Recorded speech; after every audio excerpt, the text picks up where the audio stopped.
was a shadow in the government's game. Pawn as a child with no face and no name. They stole my past to leave me cold and alone. Always searching for a place I could go home. I was lost in the dark, just a tool in the hand, till she pulled me close and helped me understand. Now the fire inside is starting to rise. I can see the truth through 1,000 lies. Now I tear through the veil, leave holes in the sky. I can read every thought in the blink of an eye. Danica, my witch, she's the magic in me. Yeah, I finally found what they took from me. With a hellhound beside me, I'm standing my ground. No longer a ghost that's never been found. In the dead of the night, I can hear the call. All the ghosts of my past scratching through the wall. My eyes change colors, the power has grown. With Crowley the hound, I am never alone. I used to be hollow, a man made of glass, but now I am reclaiming every year that has passed. Every memory is falling right back into place. I know every name and I remember every face. Now I tear through the veil, leave holes in the sky. I can read every thought in the blink of an eye. Danica, my witch, she's the magic in me. Yeah, I finally found what they took from me. With a hell beside me, I'm standing my ground. No longer a ghost that's never been found. I ain't running no more, yeah, I'm ready to fight. Gonna settle that debt in the depth of the night. They tried to break me, they tried to erase, but they can't hide the blood from the scars on my face. The veil is thin and the engine is hot. I'm taking back everything that they thought I forgot. Now I tear through the veil, leave holes in the sky. I can read every thought in the blink of an eye. Danica, my witch, she's the magic in me. Yeah, I finally found what they took from me. With a hellhound beside me, I'm standing my ground. No longer a ghost that's never been found. I remember it all now. Every single face, I'm calling for you in the dead of the night.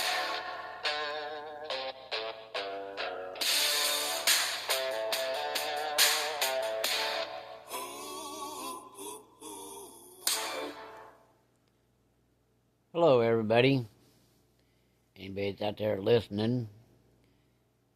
This here is 18. You'll find 17 over on the live. I experiment a little bit with the live just to try it out. Anyway, we put 17 over there, and so if you look and you see there's one missing, it's over on the live. Just experiment a little bit, trying something a little different. Okay, this one here started when I went into the 3rd grade. And that just to show you how these people like to mess with your minds in these projects, these scientists and doctors and all these other nut jobs. They would mess with your mind in the projects and even mess with your home life. Well, I started into the 3rd grade, and that teacher, I knew of her, seeing her around, there in grade school. And she was a real tall lady, kind of auburn red colored hair, short haircut. She always looked pretty no nonsense. So I'd already had my judgment before the first day I walked into her class. She wasn't somebody that probably wouldn't put up with no nonsense. So I'd made up my mind going into the 3rd grade that I was going to try to walk the chalk and not piss her off. she's a pretty good sized lady. Yeah, she was like 6'1", 6'2". To me, that was a giant. Well, first day of school, and 8:30 bell rang, and headed to her class, and I was going to sit back there in the back hoping she wouldn't notice me.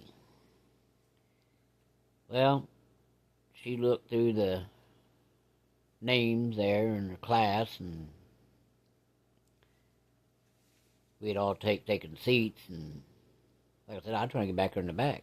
Everybody taller than me, and I hoping she'd see them and couldn't see me back there. She had her little notepad and had it attached to a clipboard and had her little ink pen, and she walked up in front of her desk and kind of leaned back against it there, and she says, "I'll call your names. Raise your hand so I can identify your name on this paper with a face." So she'd go down to there reading names, and she called a name, and they'd raise her hand, and she'd look up, and that way she kind of put a face to a name.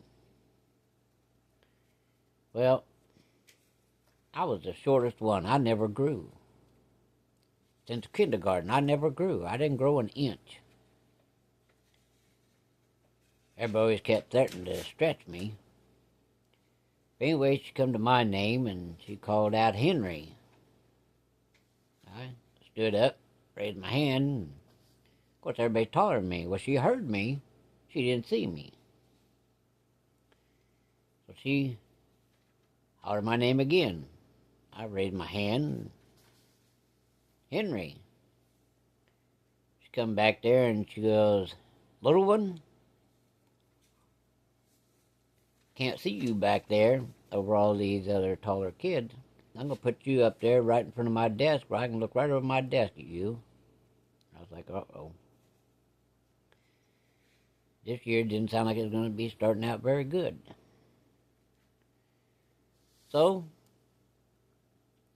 I followed her to the front of the class, and the kid that was up there moved back to where I was sitting in the very back, and I moved into that desk.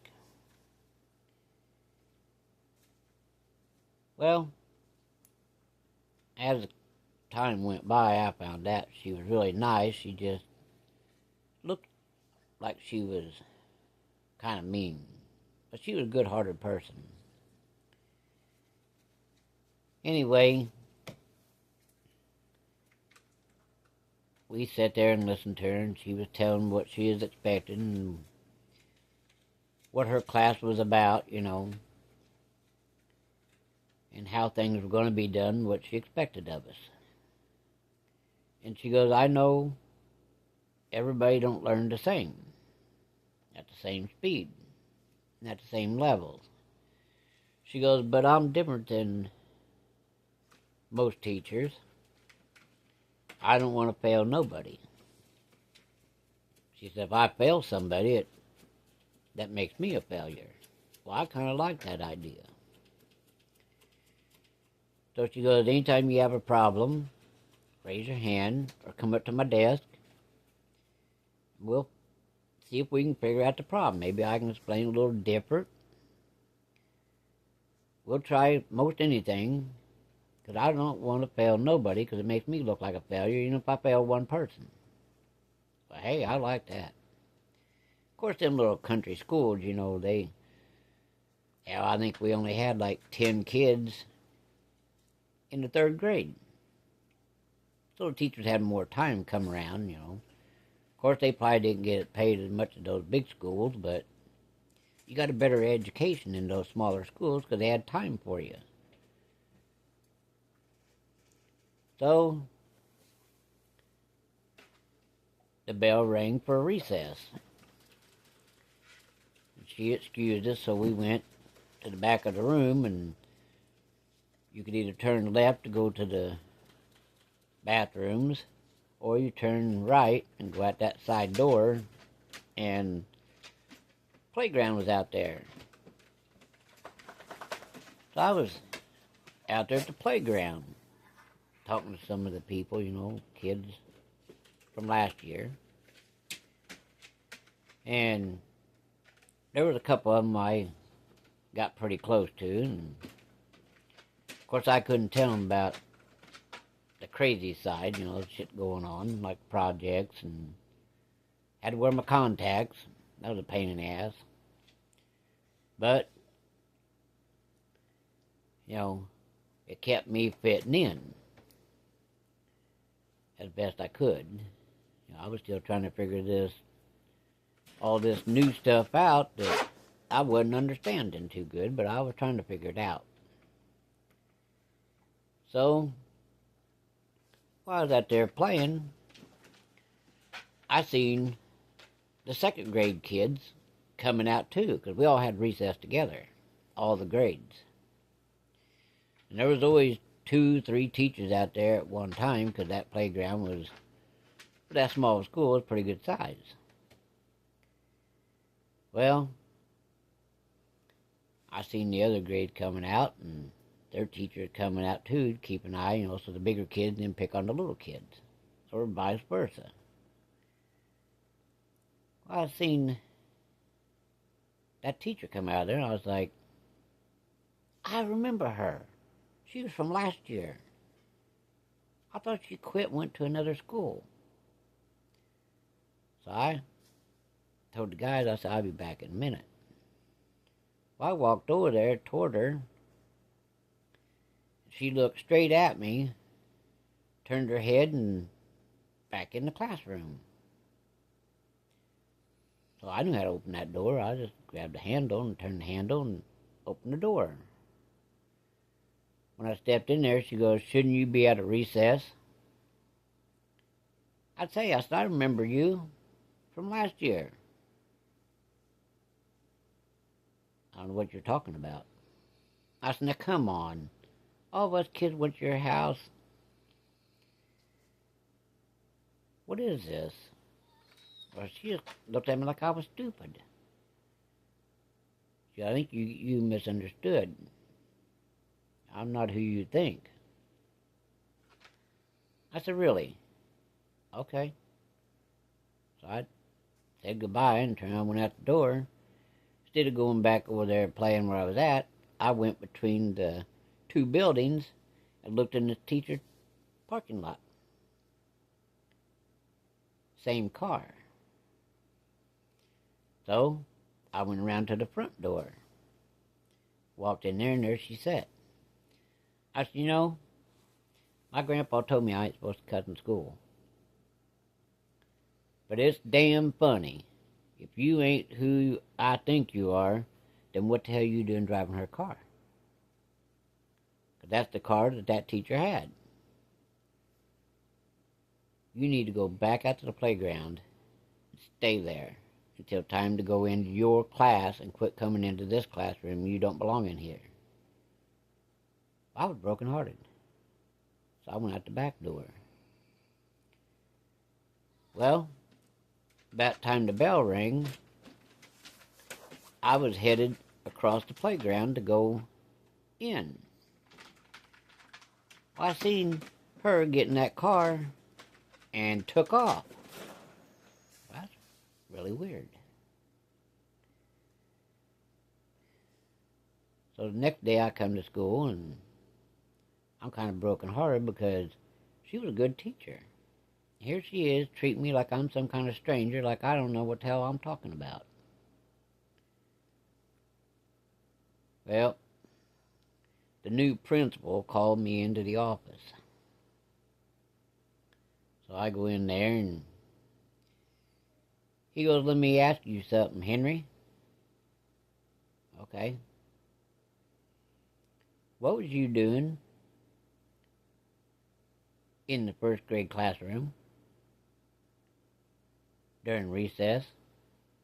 I said, well, I seen a teacher that I knew from last year. Last year she taught in the second grade. She said she was leaving for a higher paying job. But I went to talk to her because I seen her come out on the playground, and she just kind of brushed me off like I was a flea. You shouldn't be in another classroom. When it's recess, you either go outside or you stay in your own classroom. But I just wanted to talk to her. You don't need to be prowling around. I said, wait a minute, I wasn't prowling around. It wasn't dark, I wasn't sneaking. I walked up there and she had went in, so I went in there just to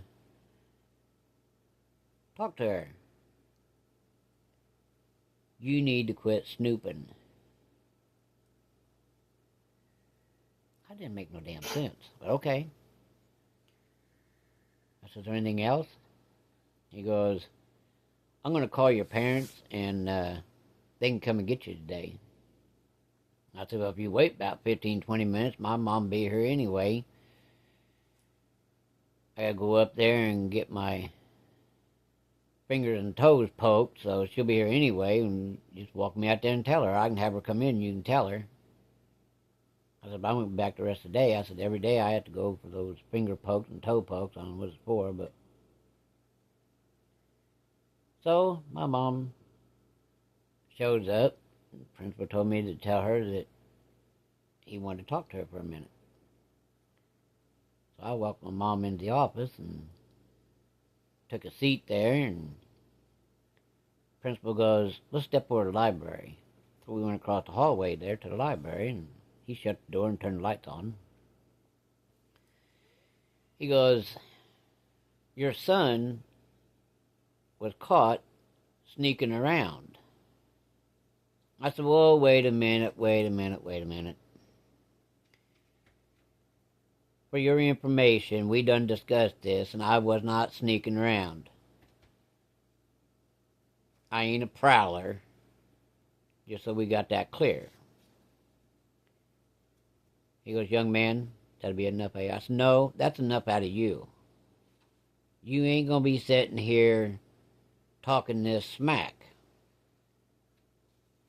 Either tell the truth, or I call my dad, and you can deal with him. But I ain't gonna put up with your lying about me and telling stories. Tell the truth. If it's something I did, beat my ass. Otherwise, don't be talking shit. My dad won't appreciate that. My dad ain't like my mom. He got a temper. You lie to him, and he knows you're lying to him, you're allowed to get a good ass kicking. You can take him home the next 2 days. That's fine with me. I'll go home and go fishing. You think I like being in school anyway? To me, it's like a prison. I don't like your attitude. I really don't like you. I just have to tolerate you. So, we was walking out the hallway. I seen these two guys coming in from the other door there by the 6th grade classroom. As soon as they looked up and spotted us, they got that stupid look on their face. They were dressed in all black, black hat, black glasses, black shoes. They stopped dead in their tracks. As we was going out the door, they headed into the principal's office. Well, I was home for 2 days. I guess they call it out-of-school detention, or suspension, whatever you want to call it. To me, it seemed like a 2-day pass. I didn't have to be in that damn school of a prison. When I come back to school, as soon as I walked in, before even the 8:30 bell rang, the principal called me in the office. There was these two guys. Principal says, well, these two guys want to talk to you, and I got to be a witness. Let's go into the library. They turned the light on and shut the door.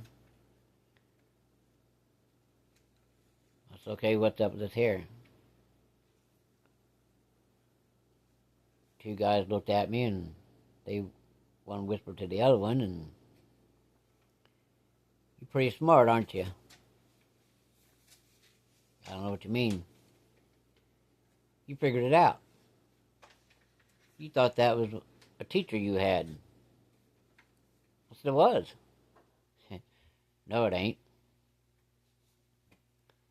Yeah, it was. I seen the vehicle.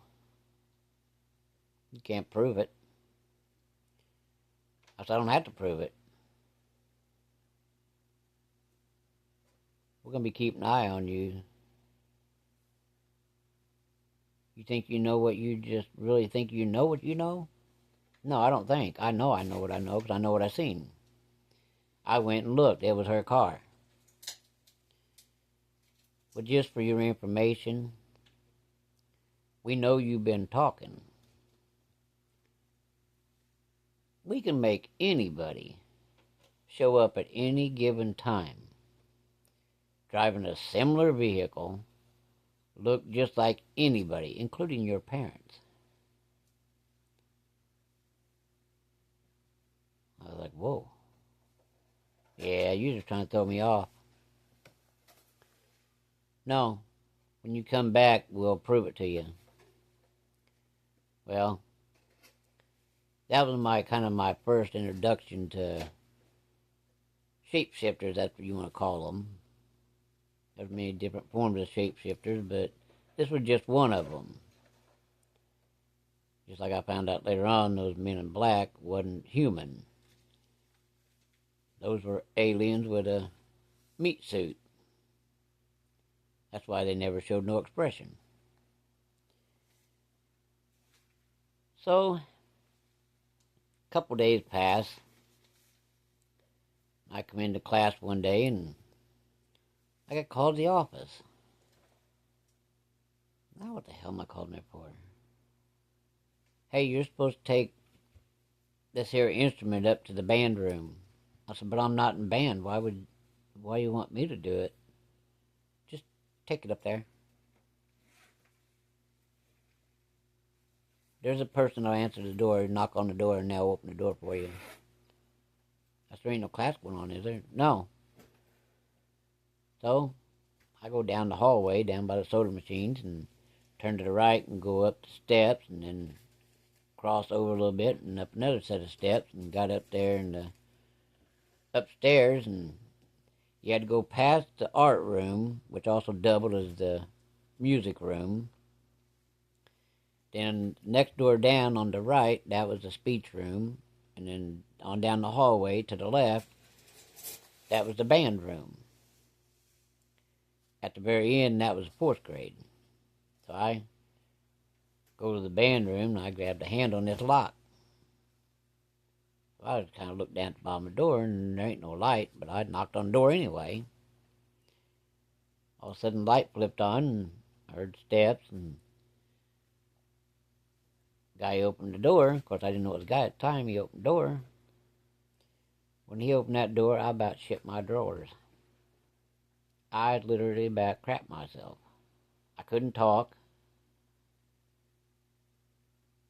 He looked real familiar, and I won't say who he looked like, but he looked like somebody famous. And I was mesmerized. I was like, holy crap. When he asked me to step in, he even spoke like this guy. Has hair pulled back in a ponytail, high on his head, big old bushy beard and mustache, and he stepped back and come on in. So I went in. I said, where do you want me to put this thing at? I don't even know what it is. It's in the case, but what do you mean? You want me to give it to you? He goes, no, come in. So I walked on in there, and he shut the door and locked it. I was like, uh-oh. What kind of weird crap is this? So I'm standing there, and he goes, back there, that door, open that door, and look on the shelf. It says G4. That's where that goes. So I walked back there and opened the door. I said, where's the light at so I can see? He goes, just on the left side of the wall there, inside the door. So I flipped the switch, and I'm looking at the numbers and letters. I get back there and find a number and the letter that matches up. put a tag on the case, and I set it up there on the shelf. I get ready to come back out, and this guy is standing in the doorway. He got a hand on each side of the frame. I'm like, there's something else? He goes, yeah, we need to have a talk. And of course, I was a little nervous and shocked that somebody famous would be at our school. So I said his full name. Oh man, that was a big mistake. This dude got pissed off. He was about 6 foot. He leaned down and got right in my face. And he goes, I'm going to tell you something right now, you little son of a bitch.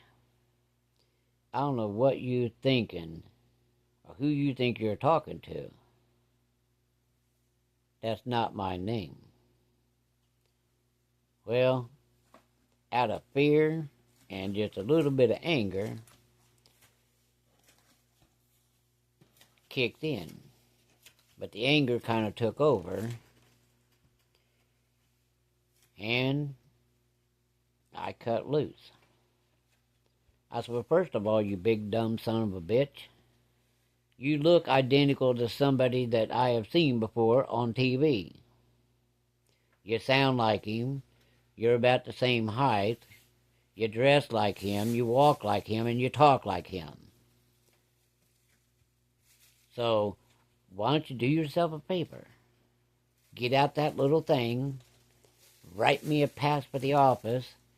Call down there and tell the principal I'm on the way. Now, do yourself a favor. Either write the note, call down to the office, or get the fuck out of my way.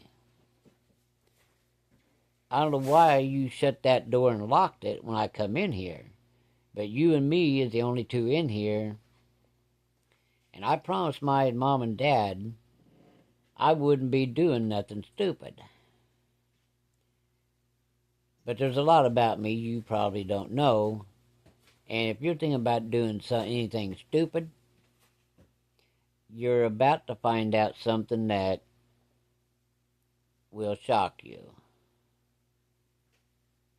He just kind of put his hands up and backed away, and he goes, by the time you would get to the office, I wouldn't be here anyway. I said, really? He goes, really? I said, well, let me just show you something. I pulled my eyelid down, popped the contact out, and I said, do you really want to fuck with me? I'd advise you not to. Pull my eye down, put my contact back in. I said, if I have any more fucking problems with you, you're going to wish I would have called my dad. Now, just so you know that I know who you are, or what you're trying to make me think you are, you're not that person. That person would have never treated a kid like you just did. So, you go open up your mouth, and I will show you something else, and you won't recover from it. I'm just telling you. Y'all need to quit fucking with me. I know there's some of those more of those fucking mind games from Long Island. You go back and tell them sons of bitches that I've been doing what they're telling me to. I ain't been talking. But I'm tired of the fucking mind games. The next animal of mine that gets killed, it's going to be the last time that ever happens. Enough of the shit. So I went to the door, reached down and unlocked the door, started opening. I thought, well, I'm going to say something else. I turned around and this son of a bitch was gone. I have no clue where that son of a bitch went. So I Went downstairs and went into the gymnasium. I see the principal coming in. I was like, uh-oh. Yep, I'm going back to the office. Principal talks to the teachers in the gymnasium, and they both walked straight toward me. I was like, here it comes. I'm already pissed off, so let's finish the game. He walked over to me and he goes, how you been today? I said, well, you sent me up to the band room. He goes, what are you talking about? I said, here, I got the pass right here. He goes, that's my signature, but I ain't seen you till just now. I said, what the hell kind of fucking games are this? He kind of looked at me. He goes, are you feeling okay? I was like, yeah. But I had a run-into with an asshole up there in the band room where you sent me. He goes, I didn't send you nowhere. I just got here. I said, bullshit. I was in the office. The secretary was in there. And you was in there. And you called me in there to take an instrument upstairs to the band room. And I did. And I ran into an asshole up there. He had no clue what I was talking about. I said he didn't. So they called my mom, and Mom come to get me, and she's like, what happened? I said, some motherfucker's fucking with me. I said, the principal said he didn't give me a note, but here's the note. Take an instrument up to the band room. That's when I got up there was somebody up there that looked familiar. Famous person. I told her the name. She goes, now what the hell would somebody famous like that be doing at the school working? I said, I don't know, but he was there. Or he claimed he was. I said, but when I turned to leave, I said, he tried to corner me. I said, when I turned to leave after I showed him my eye, after I took contact out, I told him off and I went to the door and started leaving. I thought, I'm going to say something else. And when I turned back around to say something else, the son of a bitch was gone. And there wasn't no way out of that room except where I was going. She goes, you sure you're feeling okay? Yeah, I'm not crazy. So they take me up to get my fingers and toes poked. My mom grabbed me and pulled me out of the car, drug me in, drug me down that hallway. Got down there, she pecked on the door like always. The door opened, but I didn't see nobody, and she pushed me in. Door closed right behind me, and all these hands, people grabbing at me, and these two doctors, the one that actually was at this Long Island that Montauk created me, then they try and pass me off to my parents. Them two was sitting there when they turned the lights on. Let me tell you something. These two were smart-ass, egotistical pigs. They started in grilling me and telling me that what I seen, I didn't see. I said, you're full of shit. I said, I'm getting used to you guys' pain. Go ahead and do what you got to do, because you do it every day. 5 days a week. You're stabbing my fingers and toes. Let's get it over with. They said, no. We want to show you something. What do you want to show me? All you're doing is stalling. Every time it's the same thing. You guys try to scare me in here. If that don't work, then you start beating on me to cause pain before you take my blood. What's up with that? Are you guys just dingbats? You're like a mad scientist out of a movie.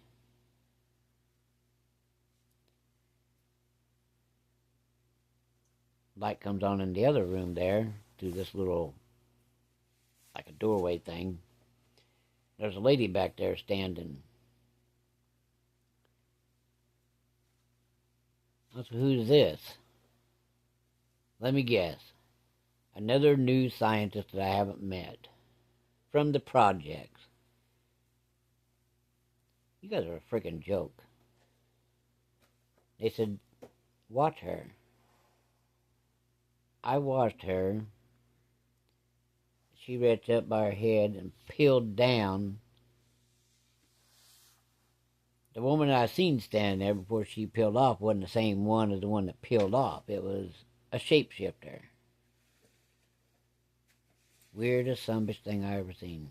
But it did happen, and that wasn't the only time. They'd done it several times, just screwing with my head. So when these people tell you that they've seen lizard people, shapeshifters, that's another form of it, they're not joking. It is possible. I'm here to tell you it is, and it does happen. And they are out there. They can shift into other people. They can shift from being a human to a lizard-looking thing, alien. Had I not experienced it several times through life, I'd never believed it. But I'm here to tell you, it's true. They live amongst us. And I'll tell you something else, too. These scientists and doctors that in these projects never die. They just find a younger body and they do the same thing they did with me with the three spirits. They just jump into an element. I call them hoppers. That way they can keep on doing their nefarious bullshit and never get caught.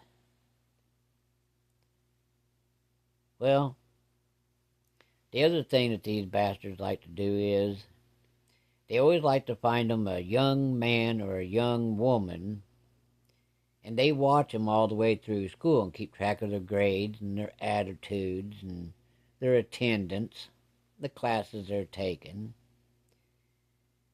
And then one day they approach them and offer them a scholarship. Well, in the case of these two doctors that was in charge of me, passed me off to my parents and opened up a business where they was sticking and stabbing my fingers and toes, they chose a protege, a young student, sent her to college and all this, paid for it, but it comes with terms. You have to give them so many years and do what they say. Then they cut you loose. Of course, you got a foot in these projects and other little shit and things going on. I found that out the hard way, too. Because later years, I had to go to the doctor, and this female doctor kept trying to hurt me. Well, I got pissed off. And I done some searching, and I found out that these two scientists, doctors, that was their protege. I have ways of finding out things. So I called, and there was a number. I called, and this asshole answered the phone. I said, hey, we need to have a meeting, or I'm going to tell all. He set me up a meeting where I'd got my fingers and toes poked all them years. So I show up, and he's got his desk drawer open, going through his drawer there, and I knocked on the door, and he told me to come in, and I said, hey, got a problem with this female doctor, and I find out she's your protege.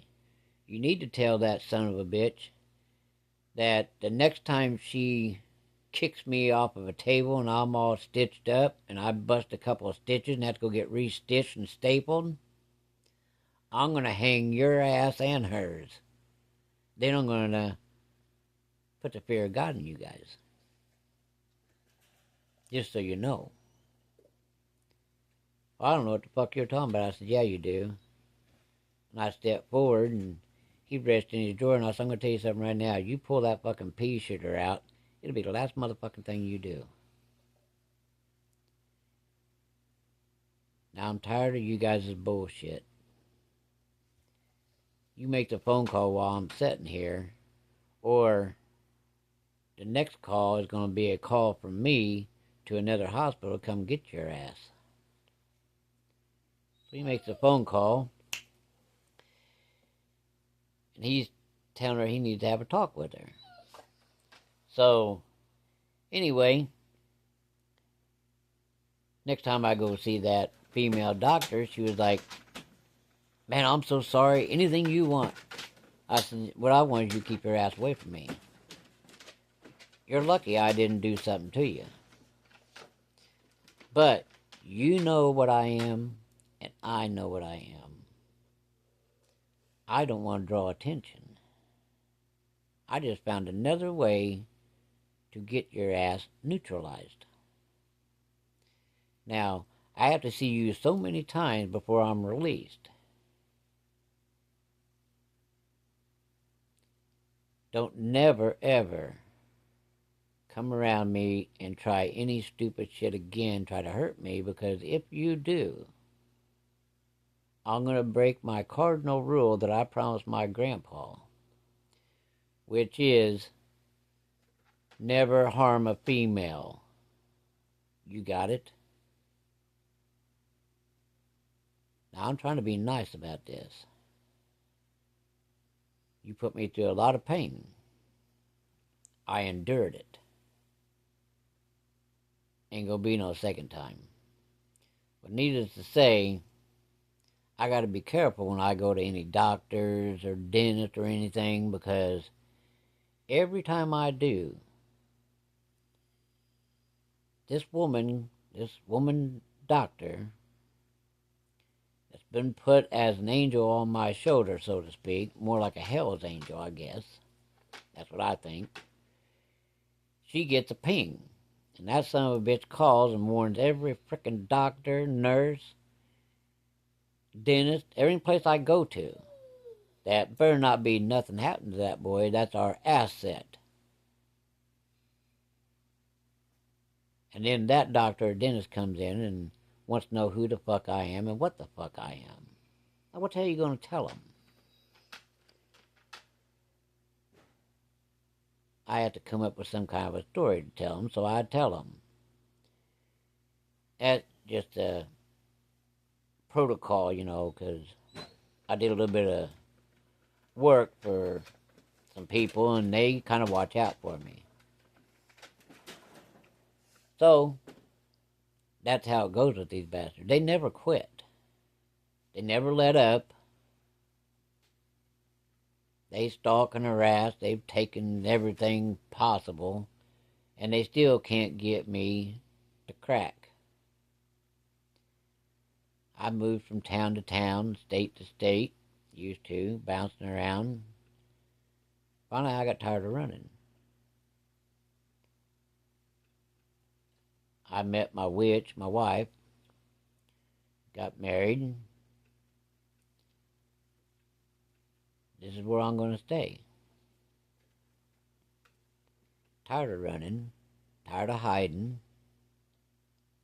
I'm not a bad person.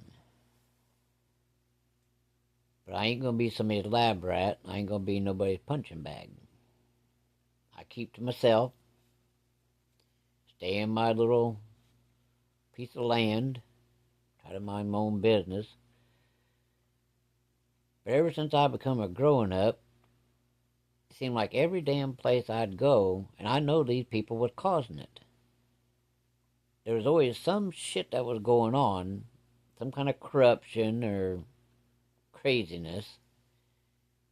And no matter how much I tried to keep my nose out of it, I always got stuck right in the middle of it, cleaning up a mess. Well, I'm in a place now. I don't leave my yard unless I go to town with my wife. I stay to myself, trying to hope to have a little peace the rest of my days. But there's no lengths that these people will go to screw with a person. And I've had my fill of it. So I don't give them any kind of chances. I put up security cameras. You name it, I got a dog. So there's no way that they can get on this property without me seeing them before they see me. These people aren't nothing like people you've ever encountered. I don't like snakes. The two-legged snakes or the belly-crawling snakes. And these are worse than belly-crawling snakes. There are people that's a little bit shy of being a full potato basket. They're cruel, they're mean, heartless, they're assholes. Well,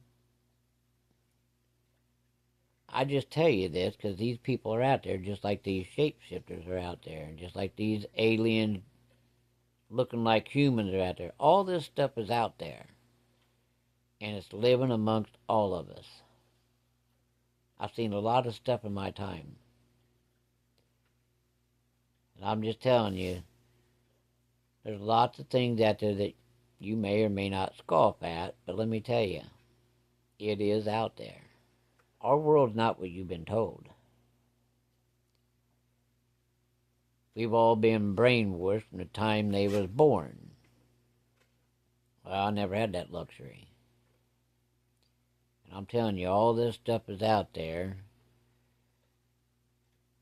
Just like the little people, fairies, ghosts, aliens, shapeshifters, dogmen, Bigfoot, goat man, and those things that they talk about being rakes, they're alien. They're a form of alien, and they will eat and kill anything they come to, and they do exist. I don't know how they got the name rake, but I've seen them. They're an alien species. They're not from this world. They're from a different dimension. But they will take a life and consume it. They're really after the soul, but they'll take it all. So, just so you know,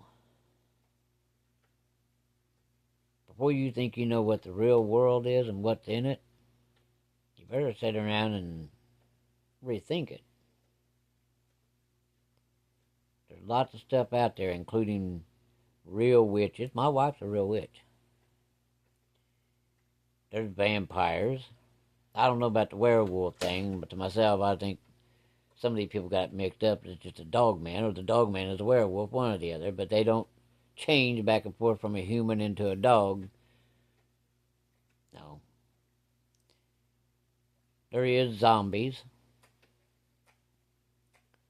Not like you're thinking, but eventually, when the government gets done, these shadow projects, there will be zombies like you see in the movies, like on TV and at the movie theaters. They're already trying that process. And they'll get it right one of these days. They'll turn them sumbitches loose on everybody, just like they have everything else. There is different realms. I know there's more people that probably like me, probably the newer models. I don't know what all they put in that milkshake, but I didn't ask to be in this world. I didn't ask to be created or hatched, whatever the hell you want to call it. But here I am. I want to live just like everybody else. I'm going to look for no trouble. But if trouble comes, I damn sure ain't going to run. I didn't ask to have these three spirits put in me. That was forced on me. I don't regret it because it saved my life more times than none. I've had all kinds of problems with spirits and a little bit of everything. But I'm still kicking. And yes, like on Ethan's channel, me and him was talking, and he laughed about me going to sleep in the cemeteries. I used to do that to hide, where nobody come there to look for me. Well, they would send spirits through portals after me, and you've seen the photos. There's in my photo area, you'll see them in there. They opened up a portal and sent something into the cemetery, and I was the only son of a bitch alive in that cemetery. So they had to have been sent for me. And because I have a tracking device inside my body, that's how they would find me. So when I told him that I ran out of there, I did. Damn right. I ran before them cemeteries could come out of that portal. Anybody with any common brains would run. They wasn't coming there to play pinochle or checkers. They was coming there to do bodily harm or put me in a dead letter file. That wasn't going to happen as long as I got a chance to run. Why did I keep doing it? How else was I supposed to get proof? If I was to be talking to you, just say we were sitting at Dairy Queen, one day you turn around and I'm sitting there and you said, hey, what happens in those cemeteries? And I would tell you this without the pictures. You'd be like, you're crazy in hell. I got the proof. You can look at my photo area and see it. I don't sleep in cemeteries no more. Once in a while, me and my wife might go on a little ghost hunt, take the grandkids. But we see something, we get the hell out of there. Because she showed me one night at a cemetery not far. Look at that. It looked like a glowing tornado. And we watched it come up out of the ground, start spinning, and take off, kind of like the old Tasmanian devil. Get the fuck out of here. That's a portal, man. Let's get out of here. On the way back to the vehicle, we seen the red eyes coming across the field. Sure, that hellhound, we gotta get the fuck out of here. I looked at them red eyes. I said, let's get the fuck out of here. This ain't the place we want to be when they get here. We left. She's seen quite a few things. We've experienced a lot of things together. I've proved everything. She knows everything. We get along just fine.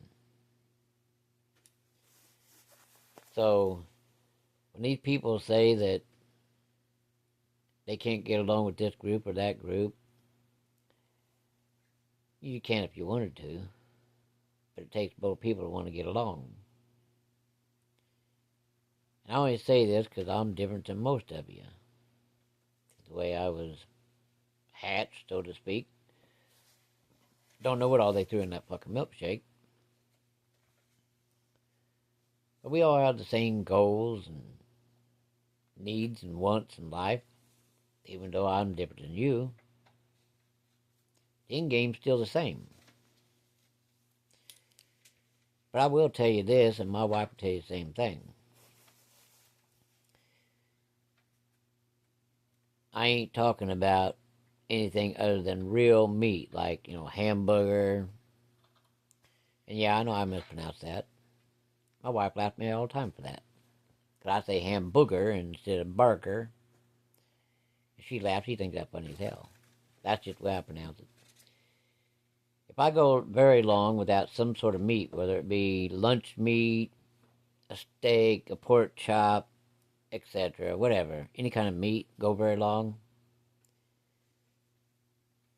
I get a little grouchy, a little snippy. And I feel it coming on, so we keep lunch meat stuff around.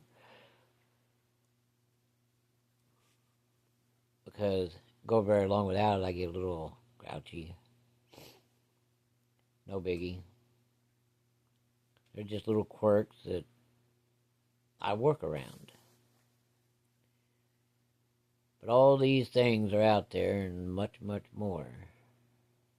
You'd be surprised at the things that are all around you people. So when your kid goes to bed and comes running into your bedroom crying and saying there's a ghost in his room, he might be telling the truth, him or her. Or it could be an alien acting as if a spirit. Yes, that does happen. Don't just blow them off. And just because you go in the room and you don't see nothing, do you think that ghost is going to wait around for you to come in there and ask it to have a glass of tea? I don't think so. So I'm just telling you, just take heed to what I'm saying, because these different spirits and aliens like to visit kids at nighttime in their room. So don't discount them so fast or blow them off, because what they're saying does happen. So just keep that in mind. And if the kid persists that there's something in his room, maybe you should try to go in there and sleep one night or 2 or 3 nights just to see. And you might come to the conclusion, after you run out of there and shit down both legs, that, yep, there's something in there. And just because you don't see it, just remember, a mirror is a portal. Well, the only way it can get out is come right past me. It don't have to come past you. It can open up a portal in a wall, a closet, a floor, a ceiling, and go right on through it. It can go right through your mirrors. It don't need a window or a door. So, check it out. Do some studying of your own if you think I'm joking. It's a strange world we all live in. But we're here and need to figure it out.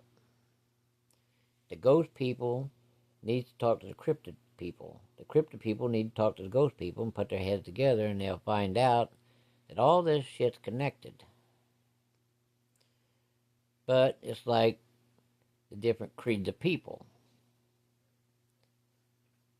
The government wants to keep you fighting, so you won't put your heads together to see what them bastards are doing. Well, it's the same way in the cryptid field and the paranormal field and aliens and all that. Keep you fighting, keep you apart, you're never going to learn shit. You're going to be stuck in a rut. I'm telling you, it's all connected. I learned that in the projects. Everything is connected. And don't ever think that it ain't, because that's where you'll just stop. You'll never learn anything beyond where you stop. Open your mind, research. Go check it out, do some research, exercise your brain power a little bit. You'll find out old Henry ain't full of shit. Well, I'm going to be heading out of here and go have me a cigarette, have me a bath, go to bed. Y'all have a good night. I'll catch you on the next one. That's Henry saying good night.